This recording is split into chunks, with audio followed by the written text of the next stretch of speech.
আজকে দামছড়া থানাতে আমাদের কাছে একটি গোপন খবর আসে যে মিজোরাম থেকে দুজন লোক একটি নাম্বার প্লেটলেস একটি স্কুটি নিয়ে পানিসাগরের উদ্দেশ্যে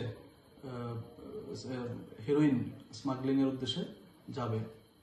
তো এই খবরের বেসিসে আমরা নরেন্দ্রনগর আমরা অ্যাম্বুশ করে ওইখানে আমরা আনুমানিক দুই ঘন্টা পর ওই আমাদের যে সাসপেক্টেড যে স্কুটি, ওই স্কুটিকে দেখতে পেয়ে আমরা আটক করি এবং আটক করে তল্লাশি চালিয়ে এই স্কুটি থেকে আমরা 8টি শোকেসে মোট 92.8 গ্রাম হেরোইন আমরা বাজেয়াপ্ত করি।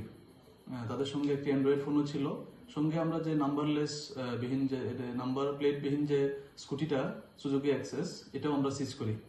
আমাদের সঙ্গে ডিসিএম পানিসাগর, এসডিপিও পানিসাগর ছিলেন এই ঘটনার সময়। এর পরবর্তী সময়ে আমরা যখন ওই লোকগুলোকে আমরা এই ঘটনাতে আমরা অ্যারেস্ট করি, তাদের নাম হচ্ছে বেঞ্জামিন ত্রিপুরা এবং লালরন কিমা। তাদের দুজনের বাড়ি মিজোরাম লুইমুই। তো যে এরপর আমরা এই দুজনকে আটক করে থানাতে নিয়ে আসি এবং তাদের বিরুদ্ধে একটি এনডিপিএস ধারা আমরা মামলা নিচ্ছি।